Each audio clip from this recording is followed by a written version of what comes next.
Hello there and welcome. If you're watching or listening, hit that like button and subscribe if you haven't already. Tell me, where in the world are you tuning in from and what time is it for you right now? Here, the year feels like a perpetual grimy twilight, a mid-Victorian haze clinging to everything. You stand on cobbles slick with unseen moisture, a damp chill seeping through your worn boots. It's an evening or perhaps a perpetual morning under a sky you can't quite discern. A low rumble of distant traffic hums beneath the silence, a dull thrum that never quite fades. Then it hits you, not a smell but a taste. A bitter, coppery tang like old pennies dissolved in medicinal syrup, instantly coating your mouth. You try to swallow but it clings, leaving a rough, granular film on your tongue. It's the air itself, thick and viscous, a sickly yellow fog that swirls around your ankles then rises, enshrouding everything. You push a hand out, barely seeing your fingers against the shifting, ochre shroud. Each breath brings that same metallic, acrid flavor, a burning at your throat. You cough, a dry, rattling sound swallowed by the heavy air. A shadow, indistinct and swift, brushes past, the hacking cough momentarily piercing the dense quiet before fading. You glimpse a bowed head, a hunched silhouette lost as quickly as it appeared. This oppressive, yellow presence, this taste, refuses to leave you, a constant, sickening reminder of where and what you are. You're left to wonder if this taste, this burning fog, is simply the city breathing, or a deliberate, unseen veil, making you question the very air you breathe, the reality you thought you knew. It's a taste of uncertainty, clinging to your tongue, to your very being. You push forward, each step uncertain on the uneven flagstones, the acrid taste of the fog still clinging to your mouth. Now the city truly begins to make itself known not just as a taste, but as a guttural, grinding sound. It's a deep, rhythmic shudder, like an immense, unseen beast drawing breath, then exhaling a cloud of metallic dust that settles on your coat, your hair, everything. The air here feels different, heavier, thick with soot that irritates your eyes, making them water. You rub them, smearing more grime across your face. Ahead, through the yellowish gloom, you can just make out the towering silhouettes of factory chimneys, their brickwork stained black, belching endless plumes into the already suffocated sky. They look like monstrous organs pumping life, or perhaps something else, into the very veins of this place. A group of figures emerges from the haze, their faces smudged, their shoulders stooped. They don't speak, just move with a weary, determined stride, their gaze is fixed on some distant, unseen goal. One man catches your eye for a fleeting moment, his expression unreadable beneath the grit, before he dissolves back into the shifting curtain of yellow. You feel a strange sense of belonging, a shared burden with these silent workers, all of you inhaling the very essence of progress, the grimy breath of this colossal engine. It feels like the city isn't just a place you inhabit, but a vast, living thing, and you, merely a tiny, temporary particle caught in its tireless, relentless breath. The yellow fog outside might have muted the city, but here, the air itself vibrates with a furious, relentless assault of sound. You step through a heavy, bolted door, and it's like walking headfirst into a storm of thunder. A deafening, mechanical roar swallows your thoughts whole. It's the clatter, bang and thump of colossal looms, an army of iron beasts hammering away in unison. The very floor beneath your feet trembles, a constant tremor that travels up your legs, through your chest, rattling your teeth. You instinctively clap your hands over your ears, a futile gesture against the sheer force of it. Threads of cotton, white and grey, fly through the air like miniature snowstorms, settling on your eyelashes, catching in your hair. The air is warm, humid and thick with the scent of oil, metal and damp fibers. Your throat feels dry, scratchy. You try to call out to ask a question, but no sound escapes your lips, or if it does, it's lost, utterly consumed by the cacophony. Rows upon rows stretch into the hazy distance, each loom a relentless beast, its shuttle flying back and forth with terrifying speed. You see figures moving amongst them, their faces grim, mouths perhaps moving, but their voices are ghosts in this industrial inferno. They are small against the monstrous scale, their movements precise, repetitive, almost part of the machinery itself. Their eyes meet yours for a fleeting moment, hollowed, reflecting the relentless, unyielding rhythm. It's a rhythm that beats not just in this factory, but perhaps within the very heart of the empire, relentlessly weaving its future, thread by deafening thread. The ceaseless thunder of the looms wraps around you, a physical pressure against your chest, against your very bones. You find yourself drawn closer to the workers, their forms blurred by the dust-laden air, yet their movements are starkly, hypnotically clear.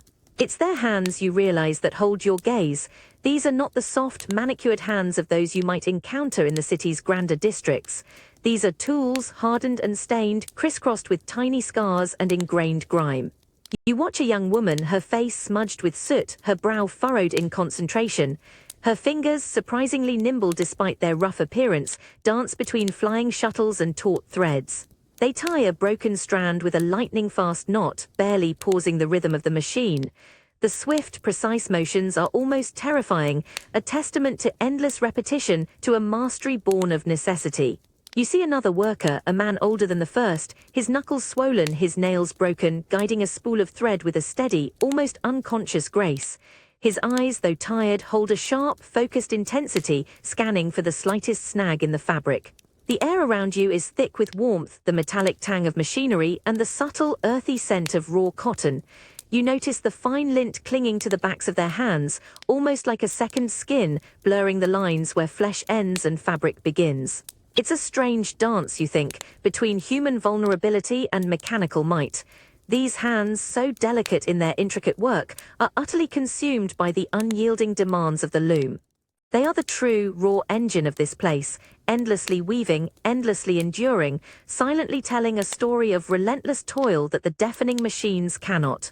A sharp, sudden pressure grips your waist, an unyielding embrace that instantly snatches your breath. It's not a gentle squeeze, this is the stiff, unyielding bite of whalebone and steel pressing inwards, reshaping you with each gasp. You feel a familiar, uncomfortable constriction, a constant push against your ribs, preventing any truly deep inhalation. The crisp scent of starched linen, faintly perfumed, fills your nostrils, a stark, almost ironic contrast to the metallic air of the factories you left behind. You try to draw a full breath, but your lungs feel confined, unable to fully expand within this rigid casing. A slight dizziness takes hold, a faint lightness in your head that you've grown accustomed to. Your reflection in the polished silver of a hand mirror shows a torso impossibly slender, a silhouette carved from rigid discipline. Your shoulders are pulled back, your spine held in an unnaturally straight line, an artificial elegance imposed upon your natural form. It's a striking transformation, yet one born of discomfort, a silent testament to an ideal. A lady's maid, her expression impassive, her movements swift and practiced, tugs the intricate lacing tighter behind you. You watch her hands, so precise, so strong, cinching you further into this elaborate architecture of fabric and bone. Each pull of the laces brings a soft creak from the garment, a tiny protest against its own relentless form. You feel the subtle shift of your internal organs, a quiet internal rebellion beneath the tightly stretched material. The sensation is one of constant awareness, an unwavering reminder of the boundaries you now inhabit. You stand rigidly composed, the dress a heavy, enveloping cloak around this new, constrained shape. The intricate layers of silk and velvet brush against your skin, a luxurious prison. You raise a hand, perhaps to adjust a stray strand of hair, and feel the unfamiliar resistance, the limited range of motion. It's a strange kind of beauty you ponder, this silent sacrifice for the illusion of grace. This inner cage, so artfully concealed beneath layers of finery, dictates not just your outward form, but perhaps the very air you are permitted to breathe and the way you are perceived. You are no longer just you, but a crafted image, a living embodiment of the era's stringent demands, smiling faintly while bound within. The whalebone cage, now layered beneath rich fabrics, doesn't just reshape your form, it mutes you. Each movement is precise, deliberate, a careful dance to avoid disturbing the flawless fall of the silk, the delicate lace. You find your voice too becoming a carefully managed instrument. Where boisterous laughter might once have escaped, now it's a gentle, composed smile, a soft breath of amusement. The corsetry presses against your diaphragm, making any deep, emphatic declaration feel like a struggle. Your words emerge softer, more measured, as if forced to navigate the restrictive tunnels of your own elegant prison. You descend the grand staircase, the rustle of your skirt a gentle murmur, not a bold declaration. Your gaze meets that of a gentleman standing below, his eyes lingering for a moment too long. You offer a slight, almost imperceptible nod, a flicker of acknowledgement rather than a spoken greeting. Your expression remains serene, a painted smile fixed upon your lips, belying any internal thought or feeling. This is the architecture of your presence, composed, quiet, always graceful. The world observes and you respond not with outcry but with carefully constructed composure. You are a vessel for beauty, not for clamor. It is in this silent, elegant presentation that you exist, a living testament to an era's unspoken rules, where true strength often lay in the art of quiet endurance. You reach for the fork, your gloved fingers brushing against the ornate handle, and a sudden, almost startling chill emanates from the polished silver. It's a clean, metallic cold, distinct from the damp street fog outside or the gritty factory air you once knew. This cold feels sharp, precise, a perfect counterpoint to the rich, heavy scent of roasted game and warmed wine that now fills the grand dining hall, attempting to mask the faint, persistent smell of beeswax and old, expensive wood.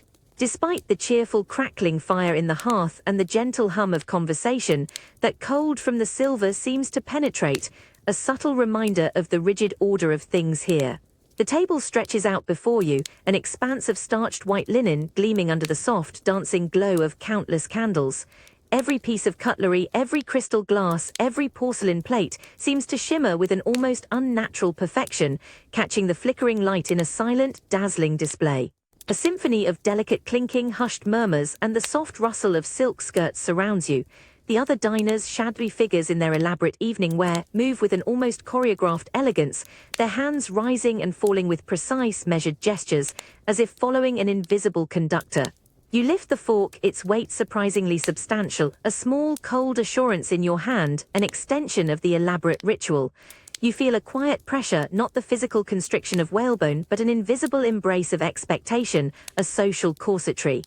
Each gesture you make is observed, each action a subtle performance. Your gaze sweeps across the faces opposite, catching a fleeting, almost imperceptible nod from a stern-faced gentleman, his eyes unblinking, assessing your composure.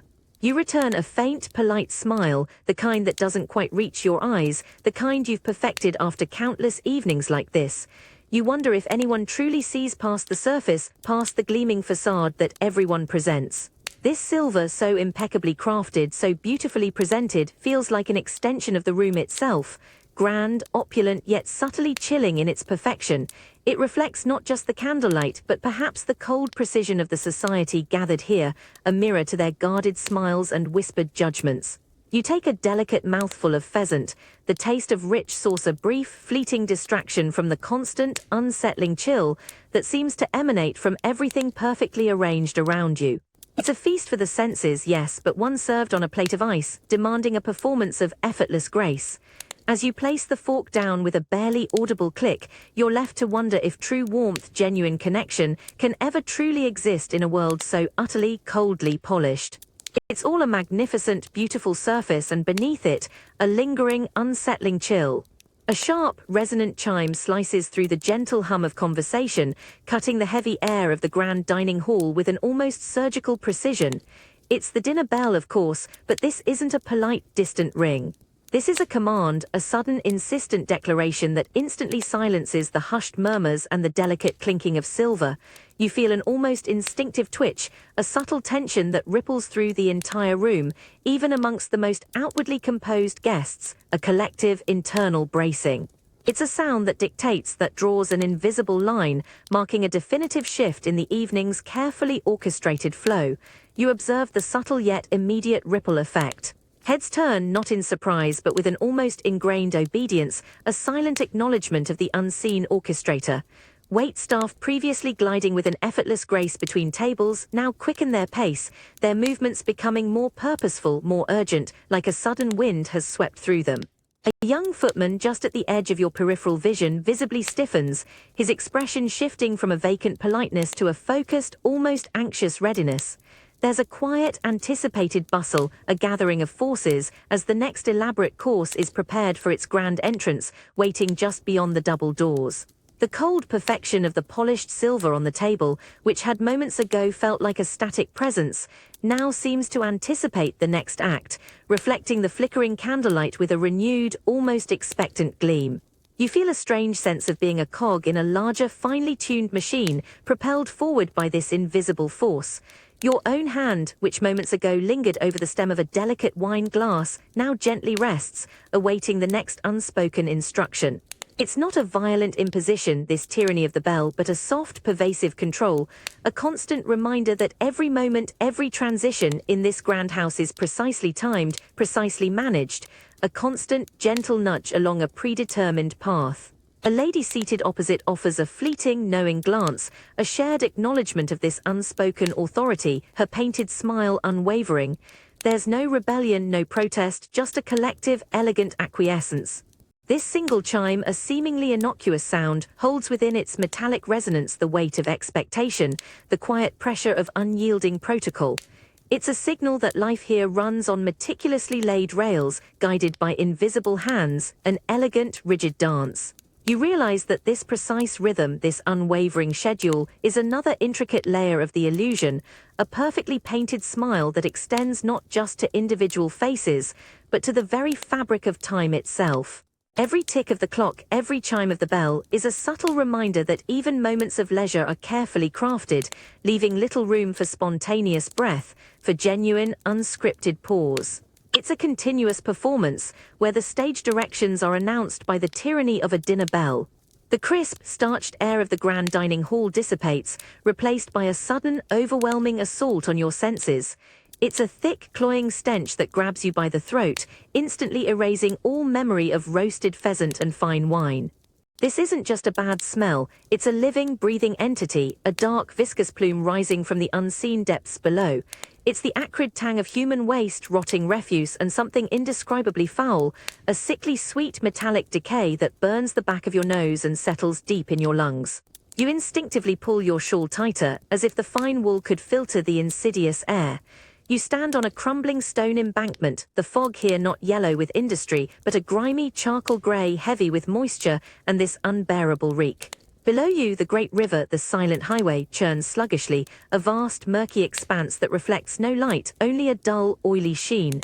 The water itself seems alive with the city's discarded secrets, a swirling canvas of industrial waste, organic decay, and unidentifiable debris. It's a chilling contrast to the elegant canals painted in romantic landscapes.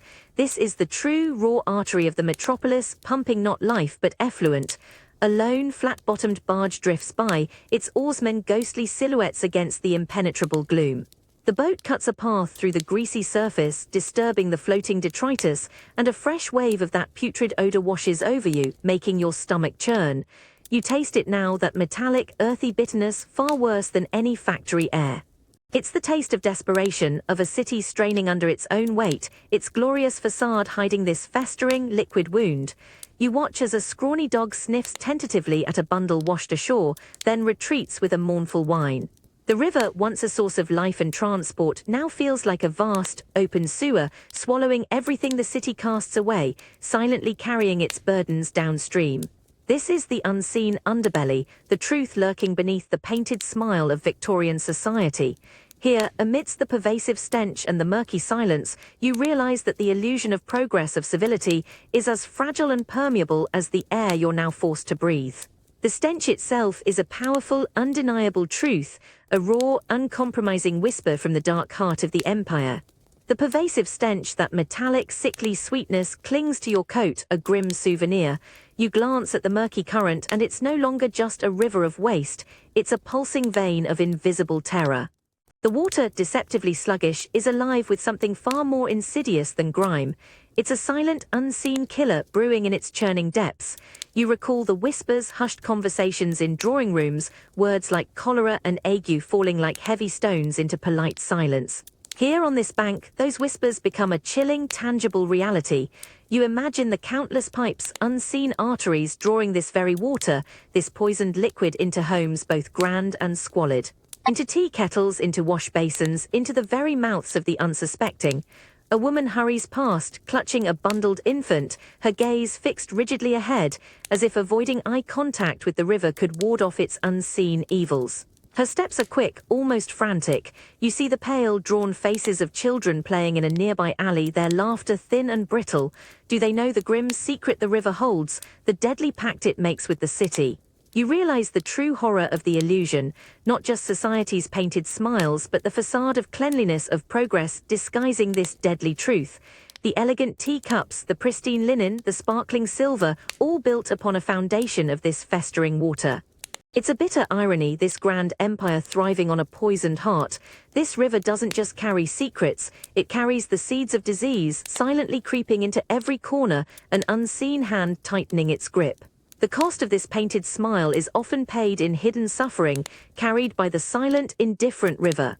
The air around you isn't just dark, it's thick, palpable, a heavy blanket that presses in on all sides. You reach out a hand and your fingers meet something rough, cold, and impossibly black. It's coal, not the neatly stacked, clean lumps you might see by a hearth, but raw, unforgiving rock, gritty against your skin. A fine, pervasive dust immediately coats your fingertips, clinging stubbornly. The darkness here is absolute, swallowing any ambient light, a different kind of void than the city's fog. This is a primordial darkness deep beneath the earth, a place where light struggles to exist. You try to take a deep breath, but the air is dense, stale, and carries the faint metallic scent of damp earth and distant, burnt coal. Your lungs feel heavy, constrained. The only sound is the rhythmic drip of water, echoing unnervingly from unseen crevices, and the low, muffled thud of a pickaxe far, far away, a subterranean heartbeat. You feel the cold seeping through your clothes, a damp chill that settles deep into your bones, more profound than any street dampness. You take a tentative step, your boot landing on loose scree. The ground is uneven, treacherous. You push off a jutting wall of coal, and another shower of black dust rains down, finding its way into your hair, onto your tongue, leaving a bitter, earthy taste. The tunnel narrows, forcing you to stoop, to press your shoulder against the cold, unyielding rock. This is a place built by relentless labor, a labyrinth carved out inch by painful inch. Ahead, a faint, flickering glow appears, dancing at the very edge of your vision, a miner's lamp. You see the outline of a figure hunched, almost swallowed by the darkness, their headlamp casting a small, defiant circle against the black.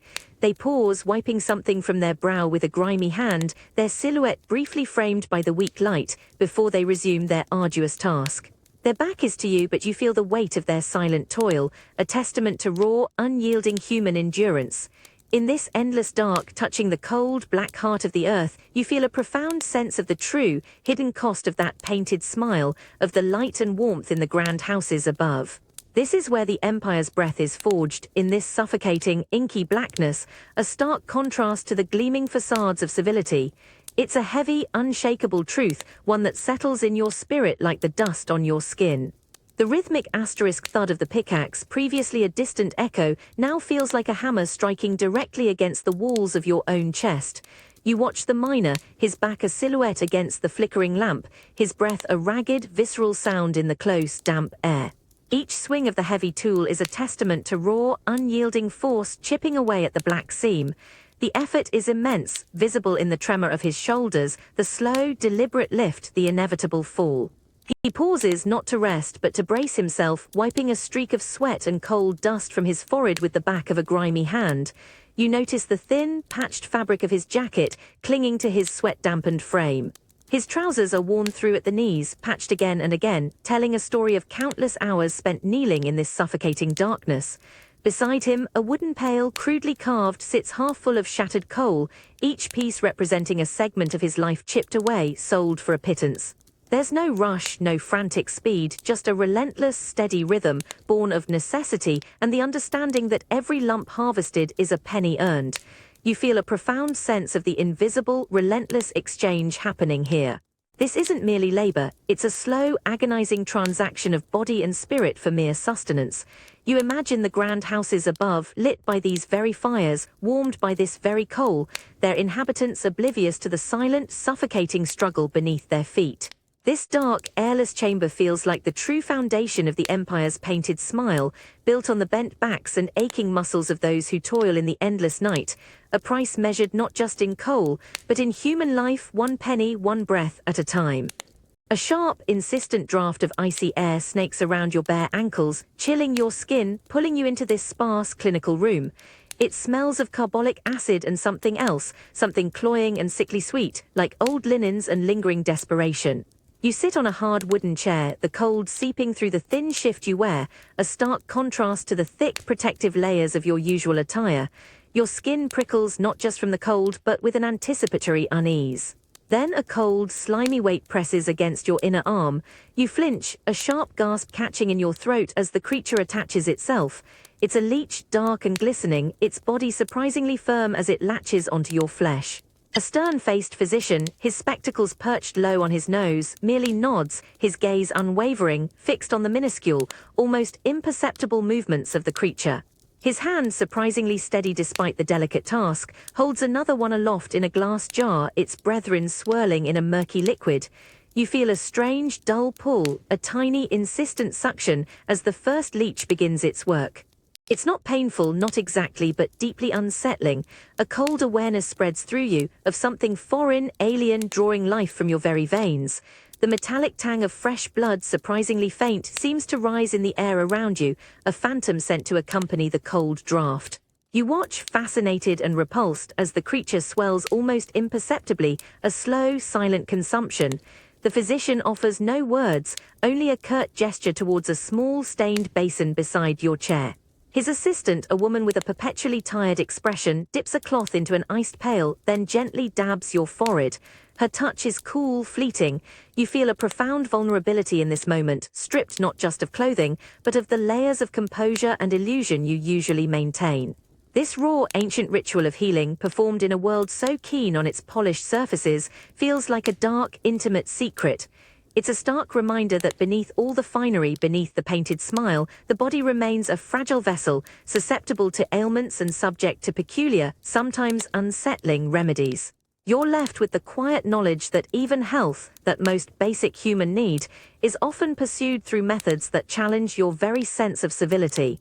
The cold, clinical smell of carbolic acid from the leech treatment slowly gives way to something far more ancient, more unsettling. A bitter, aromatic smoke, thick with the scent of dried herbs and something faintly acrid, curls around you. It tickles the back of your throat, making you cough, a dry, ragged sound swallowed by the quiet tension of the room. The physician now stands before a small, ornate brazier, its coals glowing fiercely, consuming a handful of dark, brittle leaves. The smoke rises, twisting and writhing, not in a steady plume, but in erratic, almost deliberate patterns. You watch his eyes, usually sharp and clinical, now softened, unfocused, tracing invisible pathways within the swirling grey. He doesn't speak, merely gestures with a long, thin finger towards the rising smoke, inviting you to observe, to interpret the ephemeral performance. The air feels heavy, charged with unspoken meanings. The room, previously sparse, now feels filled with an unseen presence, a weight of expectation resting squarely on the swirling tendrils. You try to focus, to discern shapes, symbols, anything definitive within the transient grey. It's impossible. One moment a figure seems to emerge, stooped and shadowed, then dissolves into a wispy vortex. Another moment you might see a fleeting glimpse of an open hand, or perhaps a closed fist, before it too disperses into nothingness. The smoke drifts, dances, then dissipates, leaving behind only the lingering herbal tang and a quiet, unsettling sense of ambiguity. The physician sighs, a soft, almost imperceptible sound, then slowly turns his gaze back to you, his expression now unreadable, a mixture of solemnity and a profound, weary knowledge. He offers a slow, deliberate nod, then a slight shake of his head. No words are exchanged, none are needed. The diagnosis, or perhaps the prognosis, is offered in the way the smoke rises and falls, in the subtle shifts of his eyes, in the weight of the silence that follows. You're left with the bitter taste of burned herbs on your tongue, and a chilling uncertainty that settles deep within your bones. In this world of polished veneers, even the truth of one's own body feels veiled, interpreted through a shifting, smoky illusion, leaving you to piece together your fate from the mere lingering scent of unspoken words. The air in the dimly lit parlor is thick with the sweet, cloying scent of lilies and something else, a faint, metallic tang like static electricity before a storm. Your fingertips, resting lightly on the polished mahogany table, feel a strange, almost imperceptible tremor, a low vibration that seems to hum from within the wood itself. The gaslight has been turned down to a mere whisper, casting long, dancing shadows that make familiar objects appear monstrous, distorted. A profound silence has fallen, broken only by the erratic crackle of a dying fire and the shallow, expectant breaths of the other attendees. You are part of a circle, hands linked, shoulders almost touching. The woman beside you, her eyes wide and unnervingly bright in the gloom, squeezes your hand tightly, a surge of nervous energy passing between you. Opposite the medium, her face a pale mask in the shifting light sways gently, her eyes closed, her lips moving in an inaudible murmur.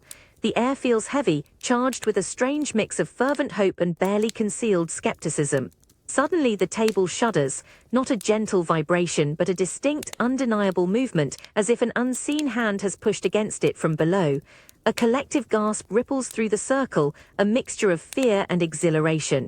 You feel a shock run up your arm, your own hand clenching reflexively. The tremor grows, a low, guttural rumble that resonates through the floorboards up into your chest. A crystal vase on the mantelpiece rattles, its delicate chime piercing the heavy air, drawing every eye to its precarious dance. The medium cries out, a low, guttural sound, her body arching backwards, her voice now a strange, echoing whisper, as if coming from a great distance. The table bucks again, more violently this time, pulling your hands taut against the grip of your neighbors. This is no illusion, you think, not simple parlor tricks. This is real, a tangible force, something reaching out from beyond the veil. The cold, metallic scent intensifies, a visceral taste in your mouth. You're left with the unsettling feeling that the world you thought you knew, the one of polite society and hidden truths, is far more porous than you ever dared to imagine. This tremor, this raw, unsettling energy, is a direct challenge to the rigid order of things, a stark reminder that some realities simply refuse to be contained, no matter how tightly society draws its elegant, painted smile. A cold, ethereal breath, impossibly light, sweeps across your linked hands, making the fine hairs on your arms stand on end. The parlor, still thick with the scent of lilies and lingering static, feels as though the very air has thinned, become permeable. The table, no longer bucking violently, now emits a faint, rhythmic series of taps against the polished floorboards, a hesitant, almost fragile knocking that echoes in the profound silence. This is the conversation, you realize, the silent language of the unseen. The medium, her eyes still closed, begins to speak in a voice not quite her own, a low, reedy whisper laced with an unfamiliar timbre, stumbling over words as if struggling to find expression. Her head nods almost imperceptibly with each tap, each beat a punctuation mark in a sentence only she can hear. You lean closer, straining to discern meaning, your breath held tight in your chest. The woman beside you, her grip still firm, trembles slightly, a silent testament to the fragile bridge now being built between worlds. You watch the faces of the others in the dim gaslight, etched with a mixture of desperate hope and a profound, aching sorrow. A gentleman opposite, his eyes wet with unshed tears, nods slowly as the medium articulates a broken phrase, a fragment of a name, a distant memory. He doesn't speak, but his silent, fervent response is palpable, a silent plea for connection. The air fills with the unspoken weight of grief, of longing, of questions never fully answered. Each tap, each whispered word feels like a delicate thread, weaving a tapestry of solace and pain. The room pulses with a quiet energy, a palpable yearning for proof, for reassurance that love transcends the final curtain. You feel a strange sense of witnessing something deeply intimate, yet utterly universal. The veneer of polite society, the rigid composure, all melt away in the face of this raw human desire to converse with those who are ever present, yet forever absent. In this shadowed parlor, amidst the strange echoes and the heartfelt silence, you're left to wonder at the enduring power of belief, at the comfort found in whispers from beyond, and the profound human need to believe that even death is not the final word, that the painted smile of life can, for a fleeting moment, embrace the spectral. The cloying sweetness of lilies from the seance is violently torn away, replaced by an aggressive assault of scents. It's the sharp, heady tang of raw gin, mingling crudely with an overblown, artificial perfume, cheap roses trying desperately to mask something deeper, less refined. You wrinkle your nose, the clashing aromas hitting the back of your throat, a taste of juniper and synthetic floral notes. This isn't the sterile carbolic or the damp earth of the mines, this is unvarnished indulgence. You find yourself in a dimly lit, stiflingly warm room, hazy with tobacco smoke that stings your eyes. The floor beneath your worn boots is sticky, suggesting spilled drinks and forgotten nights. A discordant piano melody scrapes against the low hum of slurred voices and raucous laughter. This is a cacophony of abandon, a raw outpouring of human sound, far from polite murmurs. Figures press close, a swirling tableau of coarse wool, crumpled silk, and painted faces. A woman with an unnervingly bright smile brushes past, her cheap lace trailing a stronger whiff of that potent perfume, a desperate attempt at allure. Her eyes, though, hold a weary, resigned flicker beneath the rouge. You feel the press of bodies, the unexpected jostle, the fleeting warmth of another's presence. It's dizzying, disorienting, so different from rigid elegance. You notice quick, furtive glances, snatched conversations, an eager, almost desperate thirst for distraction. The flickering gaslight casts harsh shadows on features that betray more than intended. This place, for all its glamour and artificial gaiety, feels like a temporary escape. Yet even here, beneath the intoxicating fumes, you sense a deeper melancholy, a truth revealed in the bitter bite of gin and the hollow echo of forced laughter. The swirling haze of tobacco smoke and the aggressive clash of gin and cheap perfume make your head swim, but then a single figure emerges from the blur, caught starkly in the unforgiving glare of a gas lamp. It's a woman, perhaps in her late 20s, her face heavily powdered, her lips painted a vivid, almost shocking red. The harsh light exaggerates the lines of fatigue around her eyes, turning what might be a soft smile into a taut, desperate rictus. Her hair, elaborately styled, has strands escaping, clinging to her damp forehead, a subtle imperfection in a place that demands artifice. You notice the fine, worn lace on her dress, a once elegant garment now showing the faint signs of repeated wear and mending, a stark contrast to the fresh silks of the grander salons. There's a quiet determination in her posture, a rigidness beneath the forced ease. She laughs, a sound that doesn't quite reach her eyes, a sharp, almost brittle sound that cuts through the continuous drone of the room, then quickly fades into the general din. Her eyes, though, are what truly capture you. They hold a depth of weariness that no amount of kohl can conceal, a flicker of something raw and exposed, utterly at odds with the forced gaiety of the room. As the gaslight flares momentarily, you catch a glimpse of a faint tremor in her hand as she raises a glass, a subtle betrayer of her composure. She catches your gaze, a fleeting, almost defiant flash in her eyes before she quickly averts them, sinking back into the swirling anonymity of the crowd, swallowed by shadow. Yet that brief, unguarded moment stays with you. It's a silent, aching revelation. This woman, so carefully constructed, so outwardly vivacious, is a living embodiment of the illusion, the painted smile that holds this city together. Here, in the harsh, revealing glare of the gaslight, you understand that some smiles are not of joy, but of profound, relentless endurance, a silent testament to a hidden life flickering in the harsh, unforgiving light. A deafening, guttural hiss tears through the crisp air, swiftly followed by a monumental, shuddering roar that rattles the very ground beneath your feet.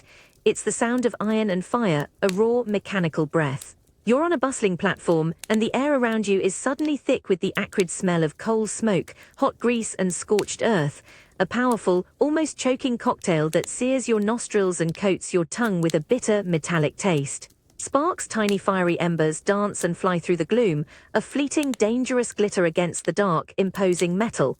You instinctively step back, feeling the intense, radiating heat from the colossal engine as it slowly, ponderously pulls into the station. Its pistons hiss and clank, a rhythmic, powerful exhalation, each breath a burst of steam that momentarily engulfs everything in a fleeting, scalding cloud. The immense wheels grind against the rails, a terrifying scream of metal, before finally slowing to a shuddering halt. Soot, fine and abrasive, drifts down, settling on your coat, on your eyelashes, a dark blessing from this iron beast. People around you jostle, their faces a mixture of awe, anticipation and weary familiarity. A young boy pressed against his mother's skirt stares wide-eyed at the towering black monster, a hand clutching his ear. A porter, bent under the weight of luggage, wipes sweat from his brow, his face streaked with grime, completely unfazed by the din. This iron horse, this fiery breath, is a force of nature, tamed yet still wild, carrying the very lifeblood of the empire, its cargo and its people, at speeds once unimaginable. You feel the tremor of its power deep in your chest, a visceral reminder of mankind's relentless march forward, a roaring defiance against the quiet, ordered world, yet paradoxically, the very engine that drives that world, its hidden, powerful heart. You settle into the plush velvet seat, the rumble beneath you a deep, resonant promise of motion. Then a sudden, powerful jolt throws you back, and the carriage lurches forward, a surge of raw, mechanical power pushing against your spine. The platform, a moment ago a bustling panorama of faces and luggage, recedes with astonishing rapidity, blurring into a smear of grey and brown against the grimy brickwork. The world outside the window begins its dizzying transformation. At first, you can discern individual trees, houses, fields, but with each passing second they accelerate, picking up a terrifying, relentless pace. Trees become green blurs, their branches dissolving into indistinct streaks. Houses flicker past like forgotten thoughts, mere flashes of brick and roof. The rhythmic clatter of the wheels against the track, a distinct beat moments ago, merges into a continuous, urgent roar, a deep metallic hum that vibrates through your very bones. You press your face closer to the glass, feeling the subtle tremor, the sheer force of your propulsion. The landscape outside isn't just moving, it's being devoured, consumed by the relentless appetite of the iron horse. Distant hills, once imposing landmarks, now seem to shrink and stretch, compressed and elongated by the speed. You catch a glimpse of another passenger, a young woman opposite, her eyes wide with a mixture of awe and apprehension as she watches the impossible swiftness of the passing world. She grips the armrest, a silent testament to the exhilarating, almost frightening sensation of being propelled through space at such a velocity. Distance, you realize, is no longer a formidable expanse but a fleeting moment, devoured by this relentless charge. Journeys that once stretched across days now shrink to mere hours. The very fabric of time and space feels warped, annihilated by the unyielding will of this machine. It's a strange, unsettling freedom, this ability to conquer the vastness, yet you also feel utterly at the mercy of this powerful engine, pulled headlong into a future that speeds past faster than you can truly grasp. It's a profound shift, this new relationship with the world, leaving you to wonder how such speed changes not just your destination, but your very perception of reality itself. The heavy, cloying smell of burnt grease and stale food hits you first, mingling with the sharp, clean scent of lye soap. Your hands, surprisingly raw and chapped, are plunged into a tub of scalding hot water, the heat a sudden, almost painful shock. Beneath the surface, your fingers close around the slick, ornate edge of a porcelain plate, its intricate pattern of gilded roses barely visible through the greasy film. This isn't the clean chill of polished silver. This is the aftermath, the dirty truth behind the grand dining hall's illusion. The water is murky, swirling with food scraps and the dull sheen of fat. You feel the grit of discarded crumbs against your fingertips, the unpleasant slipperiness of gravy. Each plate, each platter feels surprisingly heavy, its weight compounded by the layers of food stubbornly clinging to its surface. Your arms ache with the repetitive motion of scrubbing, rinsing, stacking. The sheer volume of dishes, a towering mountain, seems insurmountable, an endless cycle of grime and polish. You glance up, the steam from the hot water momentarily blurring your vision. The kitchen is a maelstrom of activity, a symphony of clanging pots, hushed orders, and the sizzle of distant pans. A scullery maid, younger than yourself, her face flushed and streaked with soot, carries a steaming bucket past, her movements swift and practiced, barely acknowledging your presence.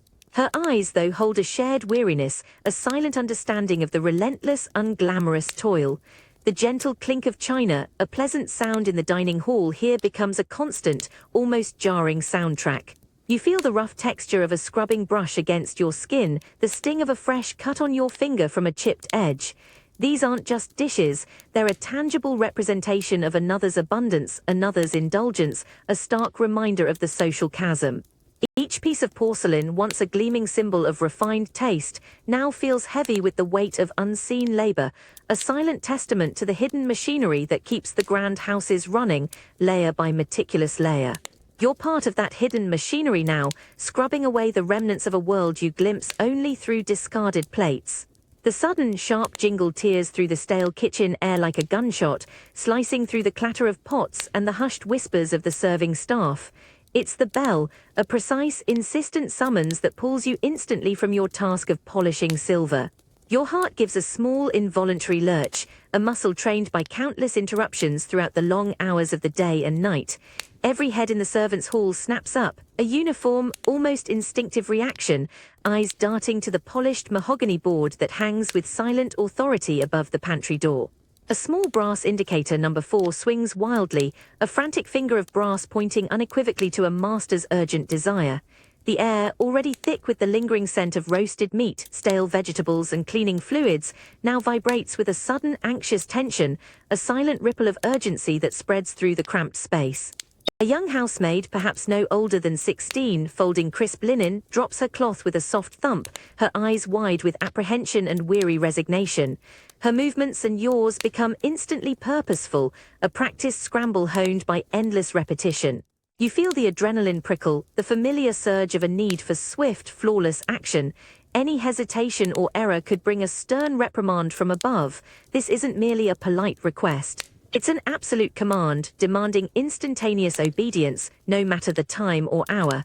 The bell pull, somewhere far above, an unseen cord snaking through the walls, is the invisible thread that controls your very existence. Its whim dictates your next steps, your immediate tasks, the relentless rhythm of your day and night. The uneasy silence that settles after the initial jingle isn't peace, but a charged anticipation, a constant state of readiness, a quiet vigilance that never truly lets you relax. You realize your life down here in the bustling, unseen underbelly of the house is a continuous series of frantic responses to these unseen pulls, a perpetual, restless motion. The grand house with its quiet elegance upstairs feels like a colossal, intricate machine, its every cog powered by these tiny, urgent signals. The comfort and leisure of the painted smile above relies entirely on the precise, unyielding tyranny of this bell, a constant, invisible master. Your entire life and intricate dance is choreographed by the distant pull of a string, dictating every breath, every hurried step in this demanding, unseen world below. The sharp, cold bite of the sheet is the first thing, not soft cotton but coarse, unyielding linen, almost like sackcloth, rough against your skin. It scrapes against your cheek as you turn, leaving a faint, uncomfortable warmth where it rubs. The air around you is heavy, thick with the scent of unwashed bodies, stale disinfectant, and the lingering metallic tang of institutional despair. You lie on a narrow, hard cot, the thin mattress offering little cushioning against the unforgiving wooden frame that creaks with every shift of your weight. You try to burrow deeper, to find a pocket of warmth in the communal chill that permeates the dormitory. It's a vast, echoing space, lit by a single flickering gas lamp at the far end, casting long, distorted shadows that dance across the rows of identical beds. The rustle of rough blankets, the soft murmurs of restless sleepers, the occasional cough that rattles through the silent room, these are the only sounds.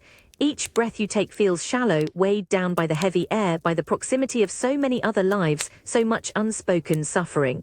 Your neighbor, a gaunt woman with hollowed eyes, turns her back to you with a slow, deliberate sigh, her body a thin, fragile mound beneath the coarse blanket. You feel the faint vibrations of her restless sleep, a silent rhythm of shared endurance. There's no privacy here, no personal space, only a collective existence defined by the rough textiles, the cold air, the ceaseless demand for conformity. You run a hand over the rough weave of the sheet, tracing the knots and imperfections in the fabric. It feels like a physical manifestation of the life you now inhabit, unyielding, uncomfortable, stripped bare of any illusion of softness or luxury. This rough sheet, this hard bed, is the stark, unvarnished truth. No painted smiles, no velvet, no fine china, just the raw, undeniable reality of survival, a constant, abrasive reminder of where you stand in this empire's grand, brutal tapestry. It's a profound contrast to the opulent world above, a tangible, physical manifestation of the invisible line that separates those who reside in comfort from those whose very existence is woven from hardship. Here, comfort is a forgotten luxury, and the only enduring sensation is the insistent, inescapable roughness of the sheet against your weary skin. The cold, rough texture of the workhouse sheet still presses against your skin as a new, sharper sensation cuts through the stale dormitory air. It's the piercing, unyielding clang of a bell, ringing once, twice, 3 times, each strike an echo of authority, demanding immediate, unquestioning obedience. The metallic scent of institution, of cheap lie and boiled gruel, is now laced with a subtle bitterness, the tang of personal erasure.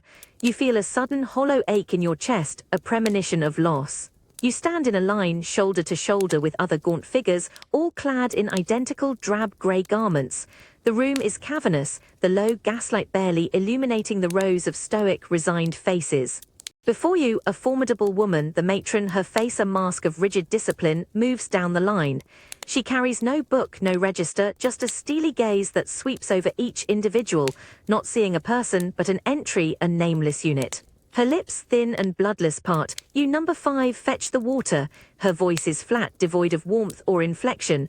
A man next to you, his eyes downcast, shuffles forward, his head bowed, responding to the numeral as if it were his birthright. A cold shiver runs down your spine, then her gaze lands on you. "And you," she intones, her finger pointing directly at your chest, "from this moment you are number 8, report to the laundry at dawn." The words hit you like a physical blow. You open your mouth perhaps to speak your name, but no sound comes, only a dry, rasping breath.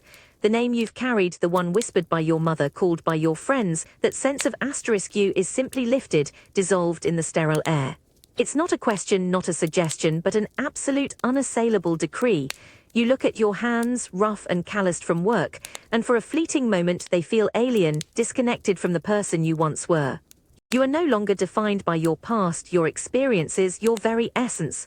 You are a number, a designation, a cog in the relentless, indifferent machinery of this place. The illusion of a personal identity, once so fundamental, has been brutally stripped away, leaving behind only the stark, unsettling truth of utter anonymity.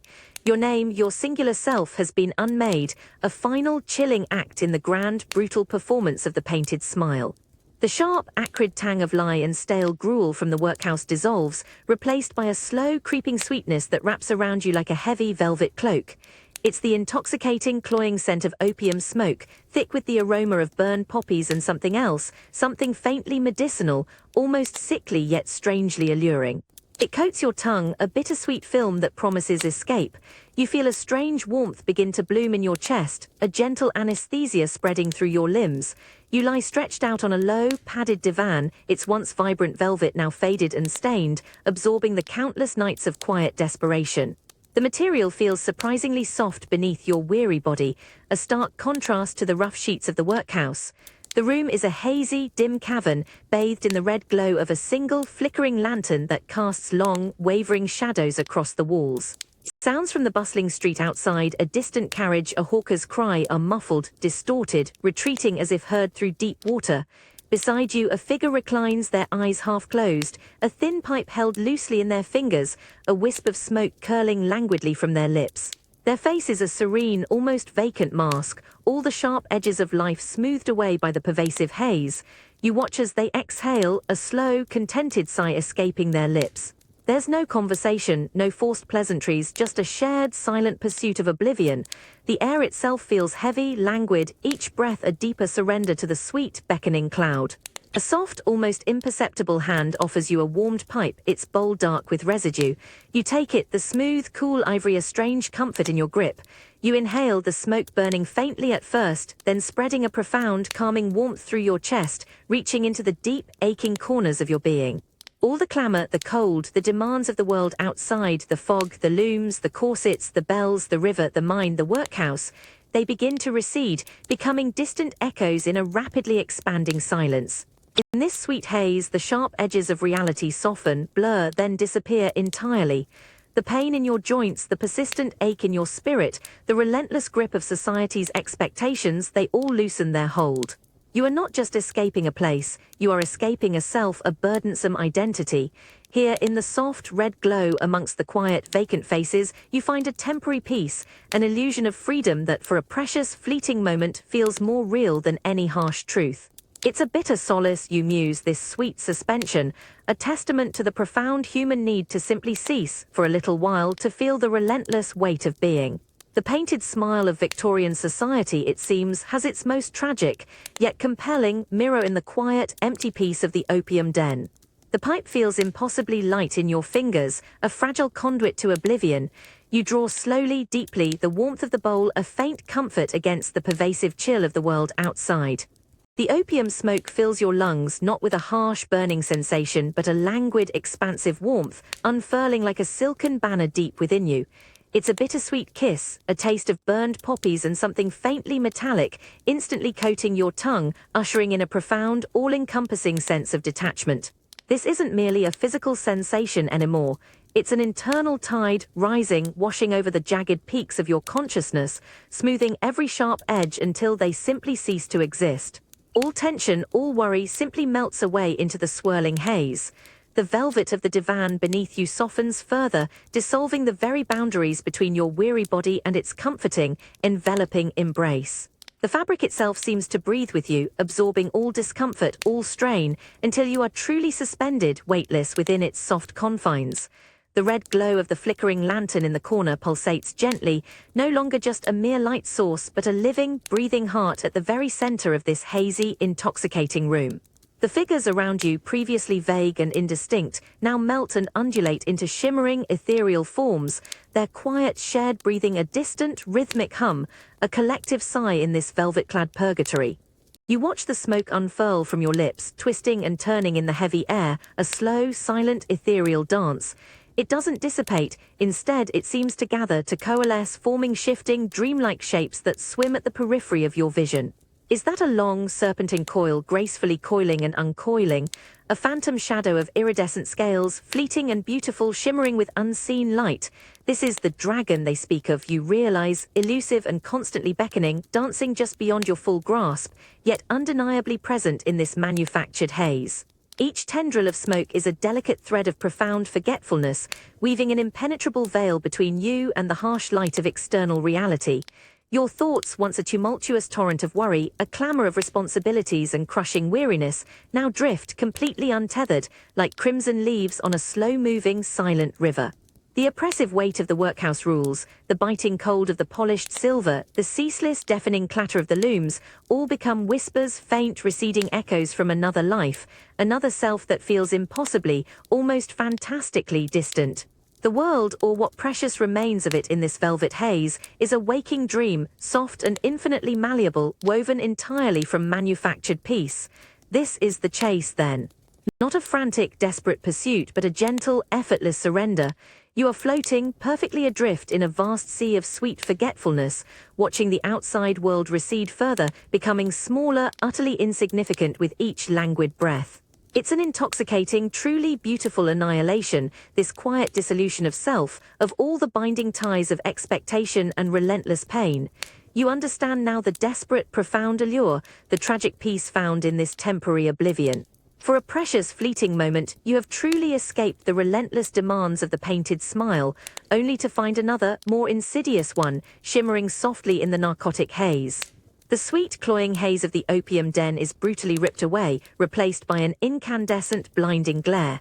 The sun here isn't merely warm, it's a tangible physical force beating down from a sky so relentlessly blue it almost hurts your eyes, pressing on your very skull. The air is thick with a different kind of dust, not industrial soot but fine, ochre-colored particles that immediately coat your throat, leaving a gritty, parched taste in your mouth. You inhale and it's the dry, earthy scent of sun-baked soil, mingling with the metallic tang of sweat and something else, a faint, distant whiff of wood smoke and unfamiliar, sharp spices. Your hand almost instinctively reaches for the cold, ridged grip of your rifle, and there it is, the stark, unforgiving glint of a bayonet bolted firmly to the barrel. The polished steel catches the savage sunlight, throwing back a momentary, fierce flash that makes you squint. It's a shocking, brutal contrast to the soft velvet and intoxicating smoke you just left, a cold, sharp truth under this foreign sun. The weight of your wool uniform, so comforting in a chill London fog, now feels like a stifling, suffocating shroud clinging to your sweat-drenched back. Each breath is an effort, the dry air offering little relief to your burning lungs.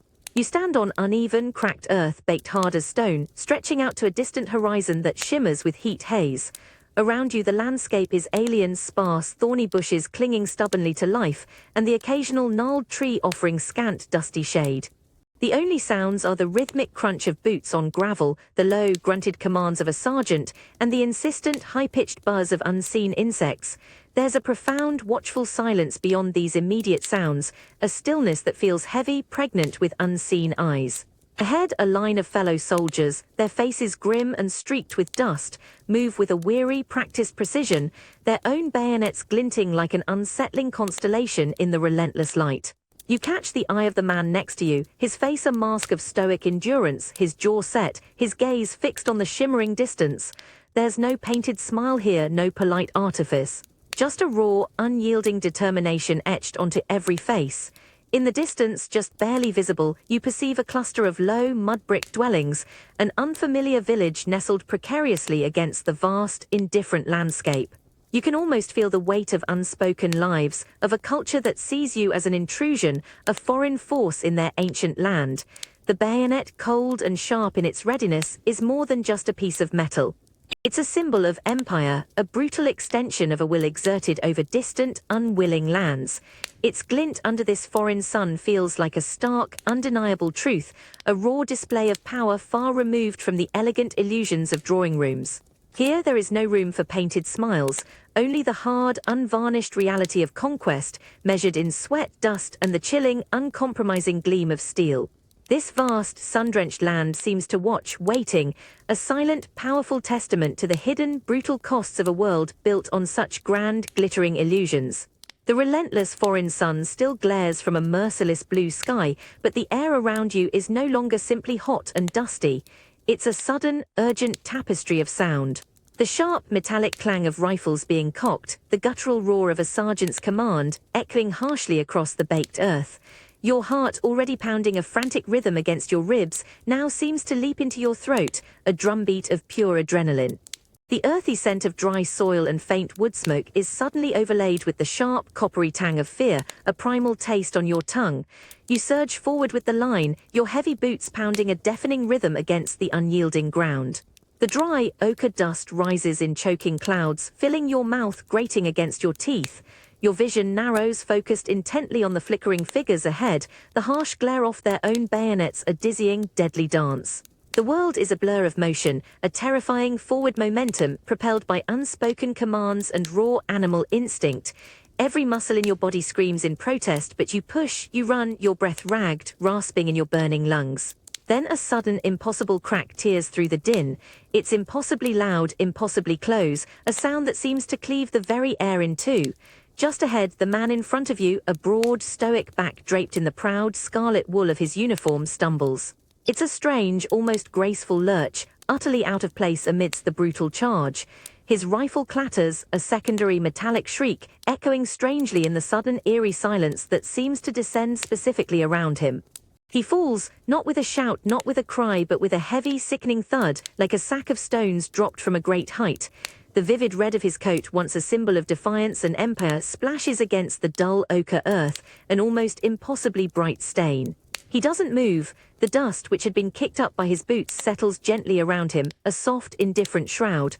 For a fleeting, terrifying moment, everything else seems to vanish, swallowed by the sheer, brutal finality of that single, heavy sound, that single, stark patch of color against the endless, indifferent land. You feel a profound, sickening lurch in your own gut, a cold, empty space where a moment ago there was only adrenaline. You glance at the man next to you, his face momentarily slack with a stark, horrifying comprehension before his eyes harden, and he pushes forward, a grim, unspoken command to continue. The charge carries you past the fallen uniform, past the still, broken form. The acrid taste of dust and fear intensifies, mingling with the phantom taste of ash. The glory, the grand narrative of empire, shatters, revealing the raw, terrible cost beneath the painted smile. It is a harsh, unvarnished truth, this sound of a red coat falling, a stark, visceral reminder of the human fragility beneath the uniform, a profound silence that speaks more eloquently than any grand speech of conquest. The harsh foreign sun fades, the deafening sounds of conflict recede, replaced by an unnerving, profound stillness. You find yourself in a quiet, richly appointed drawing room, the air heavy with the faint, lingering scent of extinguished gaslights and old velvet. A grand mirror framed in tarnished gold dominates the far wall, its surface a vast, shimmering lake of grey. It's not just reflecting the room, it seems to absorb the light, drawing you into its cool, impenetrable depths. You move closer, drawn by an invisible thread. The polished silver of your hand mirror, once a cold reminder of formal dinners, now feels warm, almost alive against your gloved fingers. Your reflection stares back, a formal figure clad in an evening gown, its layers of rich fabric a stark contrast to the faded uniform of memory, the coarse clothes of the workhouse. The corset still holds you in its rigid embrace, a subtle, constant pressure against your ribs, a familiar architecture of discomfort beneath the silk. You lift the hand mirror not to examine a stray hair but to meet your own gaze head-on. Your eyes, usually quick to soften or deflect, hold a strange, unblinking intensity. This isn't vanity, it's an interrogation. The face looking back is smooth, composed, a polite, almost perfect mask. The lips are curved in a faint, practiced smile, a familiar facade you've worn through countless polite conversations, through triumphs and hidden heartbreaks. It's flawless, impenetrable. But in the stillness, as you hold your own gaze in that cold, silvered surface, you begin to see beyond the painted smile.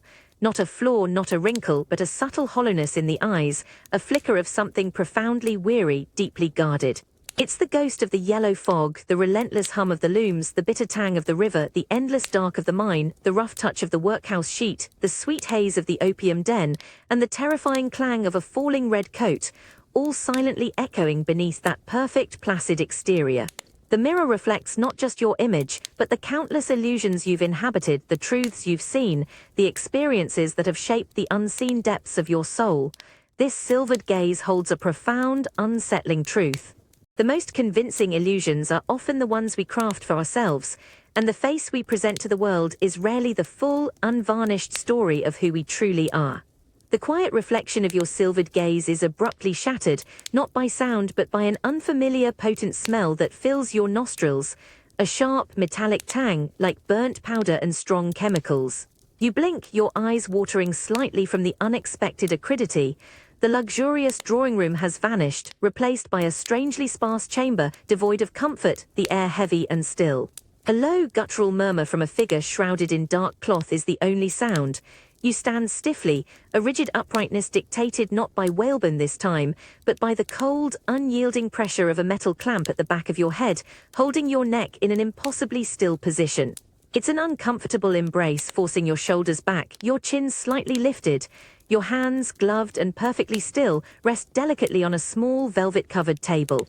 You feel a tremor in your arm, a nervous flutter deep in your stomach, a rebellion against the enforced immobility.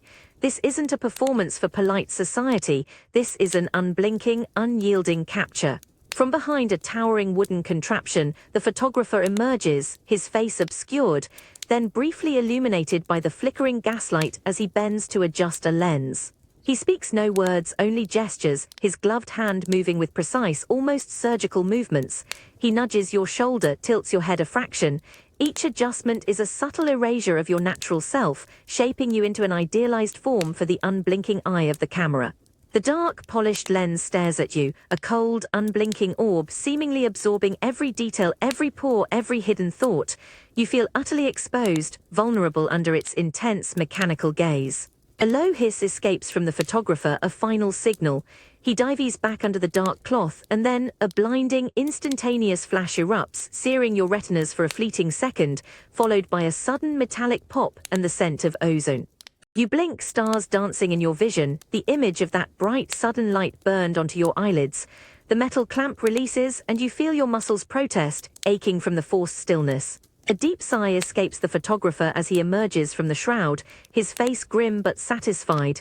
He holds up a small grey plate, a ghostly inverted image shimmering faintly on its surface. He doesn't offer it to you, simply carries it away. You're left with a hollow feeling, a sense of having given something away, a fragment of your very essence captured and fixed for eternity. For a mere shilling, your soul, or at least a perfectly composed, unchanging version of it, has been taken, imprisoned in light and chemicals. This is the ultimate painted smile, you realize, frozen forever, a testament to an illusion that outlasts even the shifting tides of time. It's a truth laid bare, the real you concealed behind a shilling's worth of unwavering, silent composure.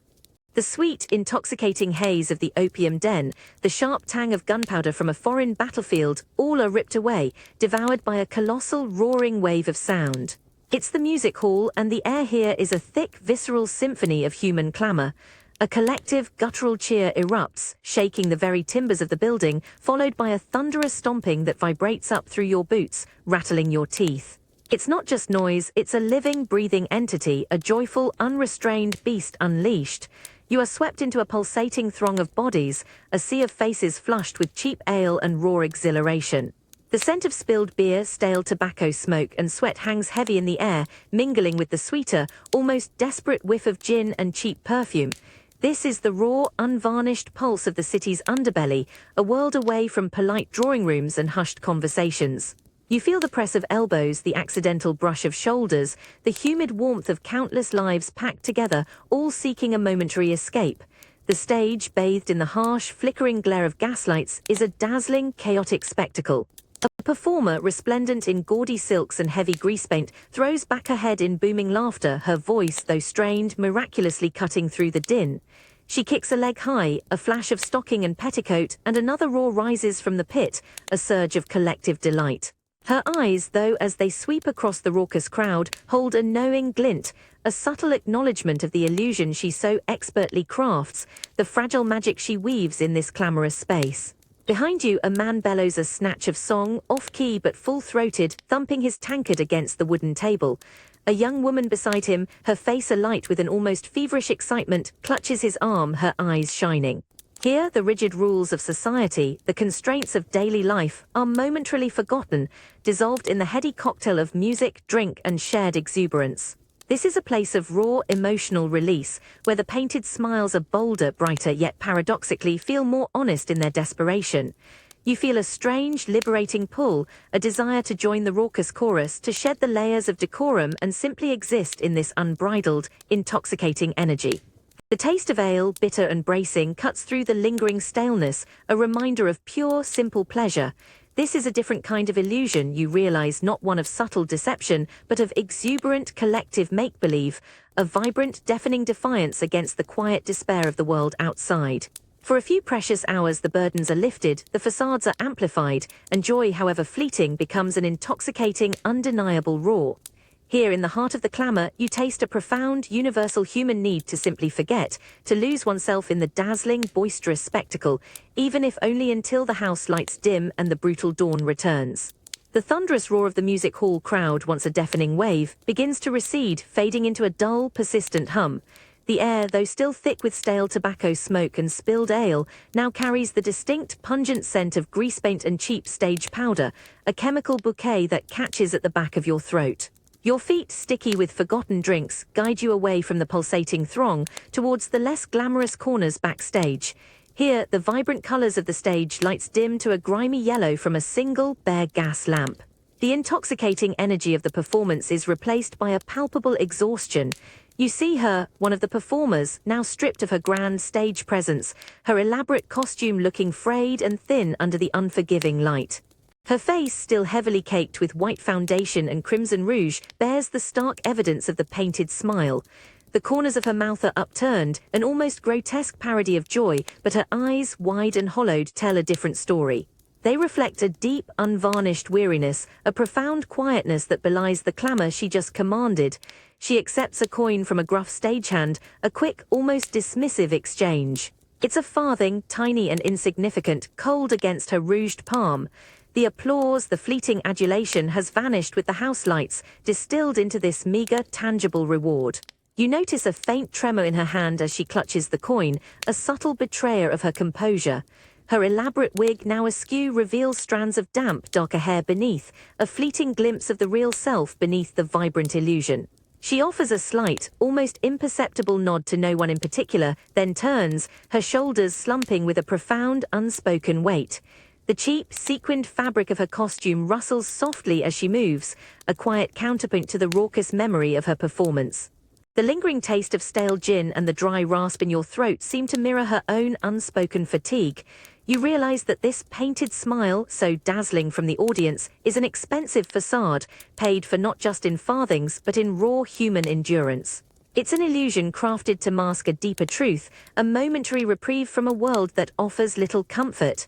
This silent retreat, the quiet dissolution of the spectacle, reveals the poignant, almost desperate vulnerability that lies at the heart of every grand performance. The true cost of that smile, you understand, is always more than just a farthing. The coarse, insistent scratch of black crepe chafes against your skin, a constant, abrasive whisper beneath the collar of your dress. It's a fabric woven not just from threads, but from a profound societal expectation, stiff and unyielding against your neck, against your wrists. The air around you is unnervingly still, heavy with the scent of lilies and the dry, musty aroma of old, undisturbed draperies. It's a smell that speaks of hushed rooms and unspoken grief, a stark contrast to the boisterous clamour of the music hall. You are encased, swallowed by layers of black. The heavy veil, thick with intricate patterns, falls over your face, muting the already dim light of the parlour, casting the world in a perpetual twilight. Each breath feels slightly stifled, drawing in the scent of the somber fabric, a constant reminder of loss. The material, though beautiful in its deep, unforgiving blackness, feels like a physical manifestation of sorrow, a heavy shroud draped not just over your body, but over your very spirit. You feel the subtle weight of it, the way it restricts your movements, forcing a deliberate, slow grace. Around you, other figures move with a similar quiet solemnity, their own black garments rustling softly, a low symphony of communal mourning. Their faces, glimpsed through the obscuring veils, are pale, their expressions composed, reflecting an unspoken understanding.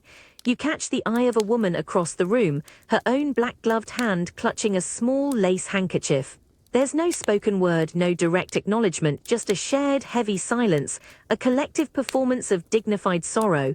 The world outside, with its vibrant colors and cacophonous energy, feels impossibly distant, separated by this dense black curtain. This somber attire isn't merely clothing, it's an impenetrable barrier, a visible declaration of an internal state, a public affirmation of profound loss. Yet beneath the scratch of the crepe, beneath the heavy veil, you wonder about the true nature of grief, how much is genuinely felt, and how much is meticulously performed for the watchful, discerning eyes of society. This constant, unyielding touch of black crepe is a stark, enduring reminder that even sorrow in this world is carefully, elegantly staged. The scratch of black crepe is now a familiar, almost constant companion, a rough whisper against your skin beneath the heavy enveloping layers. But it's not just the fabric that constrains. It's the very air, thick with unspoken rules, heavy with the scent of lilies and old, undisturbed draperies. You sit on a horsehair sofa, its prickly surface a minor discomfort against the profound, internal ache. The muffled sounds of the parlor, the distant clinking of tea sets, the low, reverent murmurs, all filter through the dense fabric of your veil, creating a hushed, surreal world. Each sigh, each careful adjustment of your posture feels measured, a calculated gesture in a silent play. You observe the other mourners, their faces equally veiled, their movements equally restrained. A woman opposite, her gloved hand resting delicately on a prayer book, lifts a lace handkerchief to her eyes with exquisite precision. There are no loud sobs here, no raw outpouring of emotion. Instead, there are quiet, trembling breaths, shoulders that gently heave, and the occasional, almost imperceptible tear that traces a path down a powdered cheek. It's an unspoken language of sorrow, perfectly articulated through carefully controlled displays. You feel the pressure to conform, to mirror this elegant, subdued grief. Your own hand, encased in black kid leather, reaches for your fan, a subtle flutter of the stiff bristles providing a brief, momentary distraction. You nod slightly as a distant relative offers a solemn, wordless glance, acknowledging your shared role in this somber pageant. The air, though still, pulses with an undercurrent of watchful eyes, assessing the sincerity, the propriety of each display. It's a performance of profound sorrow, enacted for an audience that demands both authenticity and rigid decorum. The heavy scent of lilies, though beautiful, feels cloying, almost suffocating, another layer in this meticulously constructed illusion. You sip the weak tea, its lukewarm bitterness a stark contrast to the emotional warmth that feels so absent. You realize that grief in this world is not merely felt. It is meticulously choreographed, a public spectacle where true emotion often hides behind a meticulously painted smile. It is a profound, almost terrifying art, this ability to present sorrow with such unwavering, elegant composure, leaving you to wonder what raw, unvarnished feelings lie truly buried beneath the carefully draped black crepe. The harsh chemical tang of the photographer's studio still pricks at your nose, but now a different kind of assault begins on your palate. You lift the chunk of bread to your lips, its plain, slightly damp scent promising simple sustenance. As you bite down, a peculiar gritty dryness immediately coats your tongue. It's a faint dustiness at first, then it grows distinctly chalky, a dull, earthy taste that overwhelms any hint of flour or yeast. You chew, but the texture is wrong, too dense, too heavy, dissolving into a fine, unpleasant powder rather than soft crumbs. It feels like masticating compressed earth. Your stomach clenches, not from hunger satisfied, but from something far more unsettling. This isn't the clean taste of bread, it's the insidious taste of deception. You glance around the sparse table, seeing others bite into their portions, their faces impassive, accustomed to this muted false flavor. A young child nearby pushes a piece of the unnaturally pale loaf around their plate, their small face showing quiet, resigned hunger. Their eyes meet yours, a shared understanding passing between you. You swallow, forcing the gritty mouthful down, a dry, unpleasant lump in your throat. This isn't just poor quality, it's a deliberate adulteration, feeding hunger with inert dust. The grand illusion, you realize, stretches beyond gilded salons and painted smiles. It seeps into the most fundamental acts of life, into the very bread meant to sustain. The bitter taste of chalk is the raw, unvarnished truth of a system built on cheap imitations, a profound betrayal that lingers on your tongue, more unsettling than hunger. It's a reminder that even sustenance can be a carefully crafted lie. The dry, chalky taste of the bread still clings to your tongue, a persistent reminder of deceit. It's not just the bread, you realize. The air around you, thick with the scent of stale foodstuffs and something vaguely chemical, feels heavy, laden with hidden dangers. Your gaze sweeps across the sparse pantry, not just at the unnaturally pale loaves but at other mundane items. A barrel of sugar that gleams with an almost suspicious whiteness, a sack of tea leaves that are oddly uniform without the usual varying textures. A profound unease begins to settle in your gut, a cold, creeping certainty that this extends far beyond a single loaf. You recall the whispers, the hushed warnings in crowded markets, stories of unscrupulous merchants, of penny-pinching adulterations. Words like plaster of Paris, sawdust, lead chromate now take on a chilling, tangible reality. You imagine the vivid red dye in the sweets, the dangerous chemicals used to brighten pickled vegetables, the insidious substances mixed into cheap beer. Every common item, every basic necessity, now seems to shimmer with a hidden malevolence, a subtle poison masked by the illusion of freshness or quality. A scullery maid, her face pale and drawn, meticulously sweeps up stray flour from the floor. Her movements are slow, almost mechanical, as if burdened by a perpetual unseen illness. You notice the faint yellow tinge to her fingertips, a subtle staining that speaks of pigments, of unholy mixtures. Her eyes meet yours for a fleeting moment, a shared recognition of the pervasive, inescapable deception that runs through the very heart of their sustenance. This isn't just about profit. It's a profound betrayal, a silent, insidious war waged on the unsuspecting public, especially those who cannot afford the luxury of pure, unadulterated food. The illusion of progress, the painted smile of a thriving empire, now reveals a darker truth. A pantry filled with quiet poisons, deliberately disguised, slowly undermining the health and vitality of its own people. This bitter taste of chalk, this pervasive chemical tang, is the bitter flavor of deceit, a silent, sickening testament to the hidden cost of convenience, a chilling reminder that even the most basic trust can be corroded, one poisoned bite at a time. The painted smile, you realize, has truly extended its reach into every corner, even into the very nourishment meant to sustain life. The lingering, bitter taste of chalk and insidious chemicals in your mouth is abruptly obliterated by a sound that rips through the oppressive quiet. A raw, piercing scream, sudden and utterly visceral, echoes down a long, tiled corridor, bouncing off the unforgiving surfaces with a chilling clarity. It's a sound of pure, unadulterated terror, a desperate cry that rips through the very fabric of composure, carrying with it the metallic tang of fear. The air, previously smelling of stale disinfectant, now feels charged with a frantic, desperate energy. You stand in a vast, institutional hall, its walls stark white and gleaming, reflecting the stark light from overhead gas lamps with an almost blinding intensity. The floor, a mosaic of cold, hard tiles, stretches out endlessly, leading to shadowed, impersonal doors. Every surface is hard, cold, unyielding, amplifying every sound, every whisper, every involuntary shudder. You feel the cold seeping up through your thin soles, a constant reminder of the sterile, unforgiving environment. The scream dies down, fading into a choked gasp, then silence, a silence more terrifying than the cry itself. But the echo lingers, a chilling vibration in the very air, a phantom presence that raises the hairs on your neck. You glance at the white-clad figures who move with purpose down the corridor, their faces grim, their movements swift and practiced. Their eyes, though, are cast down, avoiding the direction from which the scream originated, a shared, unspoken pact of indifference or perhaps a profound weariness. You catch a glimpse of an open door just for a second. Inside, a fleeting image of a figure struggling against invisible bonds, their face contorted in agony, their eyes wide with incomprehensible terror. The door is swiftly, silently closed, sealing away the raw, brutal truth.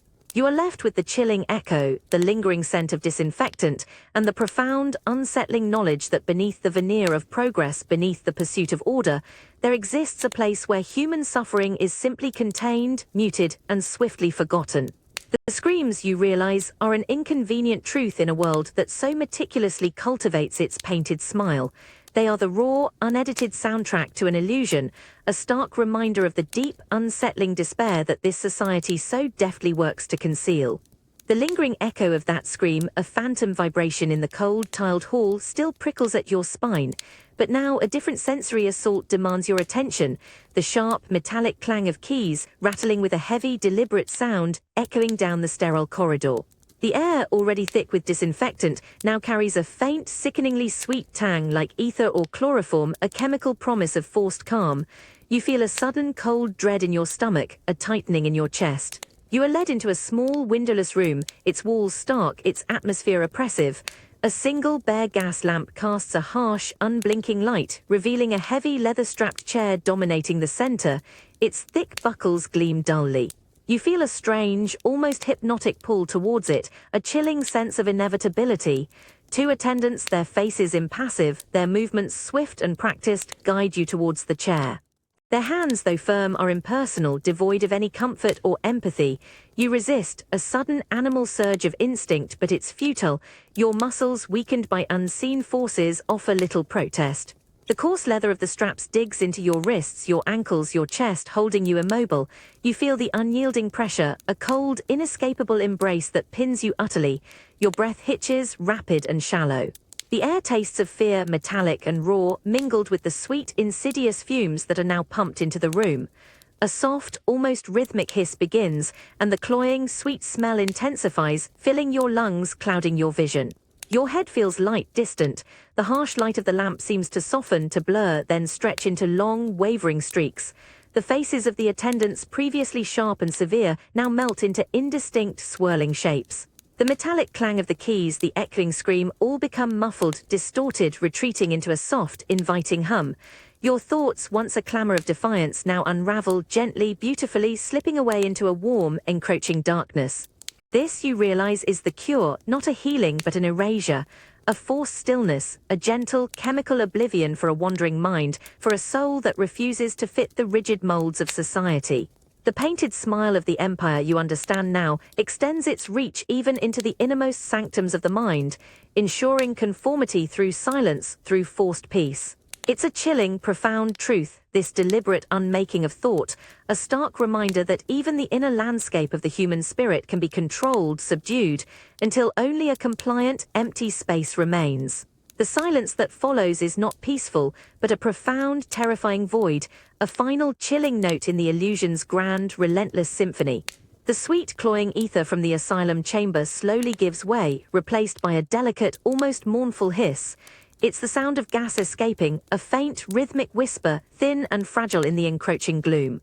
The air around you, no longer thick with chemical fumes, now carries the dry, metallic tang of old brass and stale coal gas, a scent that speaks of a fading era. You stand in a quiet, shadowy street, the cobbles damp beneath your worn boots, the chill of a late evening seeping through your coat. Above you, a single solitary gas lamp flickers, its flame struggling, dancing a weak orange waltz against the oppressive dark. Its light doesn't illuminate, it merely accentuates the shadows, making the familiar alleyways seem deeper, more menacing. The hissing intensifies for a moment, then dwindles, a slow, dying breath. You watch the small, defiant glow, its warmth a phantom on your face, its light retreating with each hesitant pulse. The gloom pressing in from all sides feels tangible, a heavy velvet blanket swallowing the last vestiges of daylight. You hear the distant, muffled clatter of a closing carriage door, a final punctuation mark to the day. The other lamps down the street are already out, their glass globes black, impenetrable eyes. This last flicker, this struggling warmth, feels like a fragile hold against an inevitable night. You reach out a hand, almost to steady its wavering flame, but withdraw, sensing the futility. The faint, almost sweet taste of coal gas permeates the cold air, a reminder of the energy that once blazed, now receding. You're left with a profound sense of an ending, a final hesitant exhalation of an age. The painted smile of Victorian opulence and progress, once brightly lit, now seems to recede into the deepening shadows, a ghost in the dimming light. This last struggling gasp of the gaslight is not just the end of a day, but perhaps the slow, quiet farewell to an entire elaborate illusion. The encroaching darkness is not just night, but a new, unknown truth. The last gaslight hisses its final breath, plunging the street into a profound, biting cold. The metallic tang of stale coal gas dissipates, leaving damp, still air and an unnerving quiet.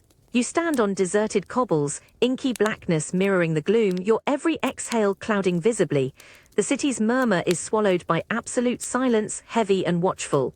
Your gaze is drawn to a single window in a grand townhouse opposite.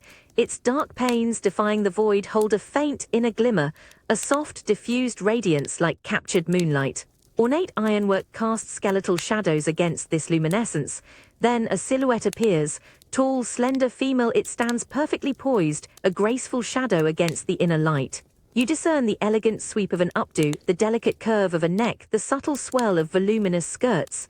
She is utterly still, a timeless tableau in the silent heart of the house, a solitary sentinel against the encroaching night. A strange prickling sensation, a mix of cold and intense curiosity runs through you. Who is this figure so unwavering? What thoughts lie behind that motionless form? A profound melancholia settles. You hold your breath, an unobserved phantom in the vast quiet. This silhouette, so composed, so elegantly framed, feels like the ultimate Victorian illusion. In this deepest hour when grand deceptions should unravel, this solitary figure stands. A testament to appearance, a painted smile maintained even in profound darkness. This silent, beautiful form, a play of light and shadow, is perhaps the most enigmatic truth of all, a final, unyielding facade against the void.